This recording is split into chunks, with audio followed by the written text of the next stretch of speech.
আমাদের ছোট free fire গেমটাকে পরিবর্তন করা সবথেকে বড় আপডেট আমাদের ফ্রি ফায়ারের সম্পূর্ণ গেমটাকে পরিবর্তন করে দিয়েছে। কোন সে পরিবর্তন যা আমাদের গেমকে পুরোপুরি চেঞ্জ করে দিয়েছে? আমাদের ফ্রি ফায়ার গেমের সর্বপ্রথম গ্লোয়াল ইন্ট্রোডিউস। তো শুরুর দিকে যখন আমাদের ফ্রি ফায়ারে গ্লোয়াল আসে তেমন কোনো পরিচিত ছিল না। সর্বপ্রথম যখন গ্রেনা গ্লোয়াল নিয়ে আসে তখন এটার ইউজ কিভাবে করতে অনেকেই জানতো না। হাতের মধ্যে নেওয়া যেত একটা ছোট্ট গ্লোয়াল, এটার কাজ কি ছিল তখন আসলে এটা অনেকেই জানতো না। যখন প্রথম ফ্রি ফায়ারে আসে ধীরে ধীরে এটা সম্পর্কে অনেকেই জানতে থাকে। এটার পিছনে বসে থেকে এনিমি থেকে বাঁচা যায়, তখন এটার আকৃতিটা অনেক ছোট ছিল, এই জন্য অনেকে এটা ইউজ করতো না। এরপর আমাদের ফ্রি ফায়ার গেমের সবথেকে রেয়ার ইমোটে ইন্ট্রোডিউস হয় আমাদের গেমের ফ্ল্যাগ ইমোট। ফ্ল্যাগ ইমোটের আগে আমাদের গেমে অনেকগুলো ইমোটি আসে। প্রথম এই 5টা ইমোট ছিল আমাদের গেমের প্রধান।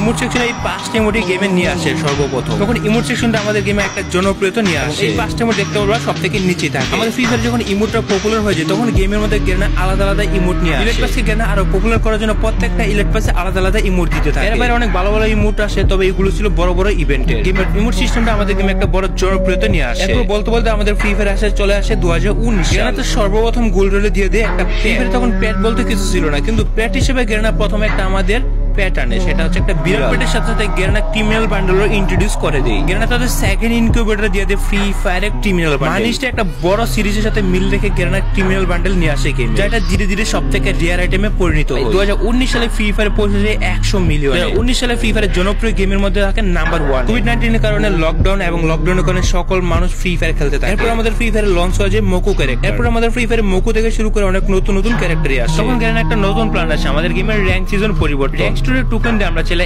স্কার এবং এই বান্ডেলটা নিতে পারতাম। এই বান্ডেলে যে হেড রয়েছে এটা শুধুমাত্র হিরোইকের প্লেয়াররাই পড়তে পারে। এটা নেওয়ার জন্য হিরোইকের 8000 কয়েন দরকার হতো। এরপর ফ্রি ফায়ার ধীরে ধীরে তাদের ইভেন্টের সংখ্যাও বাড়তে থাকে। ফ্রি ফায়ার শুরুর দিকে কাটানো কোনো স্কিন ছিল না, তখন লেজেন্ডারি কোনো কাটানো স্কিন নিয়ে আসে। ফ্রি ফায়ার প্লেয়াররা গেমের মধ্যে বিলিয়ন বিলিয়ন কিল করতে থাকে, যা বিভিন্ন সোশ্যাল মিডিয়ায় ফ্রি ফায়ার এগুলোকে প্রচার করতে থাকে। ফ্রি ফায়ার প্লেয়ার হিসেবে প্রায় 70 বিলিয়নের উপরে প্লেয়ার একজন আরেকজনকে কিল করে। 2019 সাল হচ্ছে ফ্রি ফায়ারের সর্বপ্রথম সবথেকে বড় free fire world cup 2019। Free fire world কাপের মধ্যে দিয়ে অনেক বেশি পপুলার হয়েছে। 2019 সালে ওয়ার্ল্ড কাপ চ্যাম্পিয়ন হচ্ছে ব্রাজিল। নুব্রু নামে এক বড় ইউটিউবার তখন এই ওয়ার্ল্ড কাপের দ্বারা পরিচিত। ওয়ার্ল্ড কাপ স্কোয়াডের মধ্যে এই প্লেয়ারগুলো ছিল। ইন্দোনেশিয়ার স্কোয়াড হিসেবে ছিল ইবু, যারা ওয়ার্ল্ড কাপের মধ্যে ভালো পারফরম্যান্স করে। ইন্দোনেশিয়ার আরেকটা টিম ছিল এফএসআই। ওয়ার্ল্ড কাপে আরেকটা টিম ছিল ভিয়েতনামের ওয়া। ব্রাজিলের একটা টিম ছিল গোলপিটাস নামে। ফ্রি ফায়ার ওয়ার্ল্ড কাপের মধ্যে বিশ্বের প্রায় সকল দেশই অ্যাটেন্ড করে। এই দেশগুলোতে ফ্রি ফায়ার সবথেকে বেশি পপুলার, ওই দেশগুলোর স্কোয়াড বেশি আছে এইখানে। আর্জেন্টিনা, মালয়েশিয়া, এইখানে শেষ না, কলম্বিয়া ছিল ওই ওয়ার্ল্ড কাপের একজন মেম্বার। 2019 সালে ফ্রি ফায়ার ওয়ার্ল্ড কাপ হয় থাইল্যান্ডের মধ্যে। বড় কম্পিটিশনে বড় একটা প্রাইজ ছিল। 2019 সাল ফ্রি ফায়ার ঠিকঠাকই চলছিল, কিন্তু ফ্রি ফায়ার তাদের ডাউনফল শুরু করে কোথা থেকে?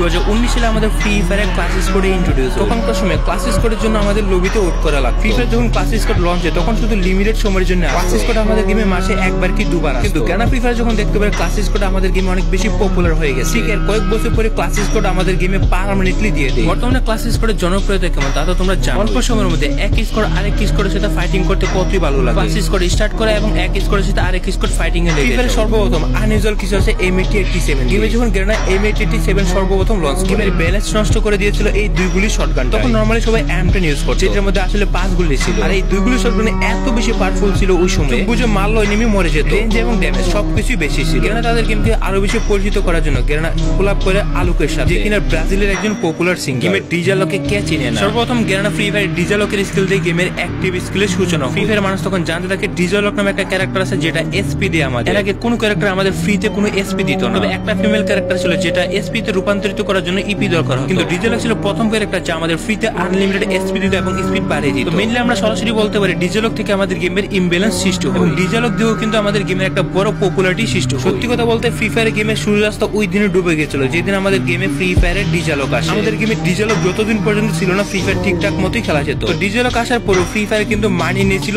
আস্তে আস্তে। ডিজালকের পর কিন্তু গেনা থেমে যায়। এরপর গেনা বড় বড় ব্যক্তির সাথে কোলাবোরেশন করতে থাকে। গেনার পপুলারিটি প্রায় 500 মিলিয়নে পৌঁছে গেছে এই সময়। এরপর আমাদের ফ্রি ফায়ার গেমে লঞ্চ হয় কালারি ম্যাপে। তখন গেনা কালারি ম্যাপে দিয়ে দিই র্যাঙ্ক। হঠাৎ করে কালারি ম্যাপে র্যাঙ্কে দেওয়ার পর এই ম্যাপটাকে কেউ পছন্দ করতো না। কালারি ম্যাপের জায়গায় তখন কেউই চিনত না। তখন এই ম্যাপের রেটিং অনেক বেশি কমে যায়। তবে যদিও পরবর্তীতে গেনা এই ম্যাপটাকে রিমুভ করে দেয়। ফ্রি ফায়ার এই ডাউনফলের পর আসে আমাদের ফ্রি ফায়ার ম্যাক্স। আমাদের দরকার ছিল না, কিন্তু গেনা ফ্রি ফায়ারকে আরো বেশি পপুলার করার জন্য ফ্রি ফায়ার ম্যাক্স দিয়ে দেয়। ফ্রি ফায়ার ম্যাক্স আছে কিছু ভিডিও গ্রাফিক্স, লবি এবং সাউন্ড সিস্টেমের হালকা পরিবর্তন। এরপর আমাদের ফ্রি ফায়ার গেমে কোনো ক্যারেক্টার ক্যারেক্টার গ্রান স্কিন ধীরে ধীরে লঞ্চ হতেই থাকে। এরপর কেন পুরনো রেয়ার বান্ডেল গুলোকে রিটার্ন দিয়ে দেয়। আমি তো মনে করি ফ্রি ফায়ারের শেষ দিন ছিল 2019 সালে। ডিজিলক আসার আগ পর্যন্ত আমাদের free fire game free fire ছিল। ডিজিলক আসার পর আমাদের ফ্রি ফায়ার গেমটা হয়েছে অন্য কিছু। ফ্রি ফায়ারের শেষ দিন কবে সেটা তো কেউ জানে না। ইভেন ফ্রি ফায়ারের শেষ দিন কবে মালিকও জানে না। ফ্রি ফায়ারের শেষ দিন তখন হবে যখন ফ্রি ফায়ার একজন প্লেয়ারও গেম খেলবে। যতদিন পর্যন্ত একজন প্লেয়ারও ফ্রি ফায়ার গেম খেলবে ততদিন পর্যন্ত ফ্রি ফায়ারটা থাকবে। যেদিন ফ্রি ফায়ার খেলার জন্য একজন প্লেয়ারও থাকবে না সেদিনে আমাদের ফ্রি ফায়ার শেষ হবে। তোমরা কি আমার সাথে একমত হয়ে থাকলে কমেন্ট করে জানাও।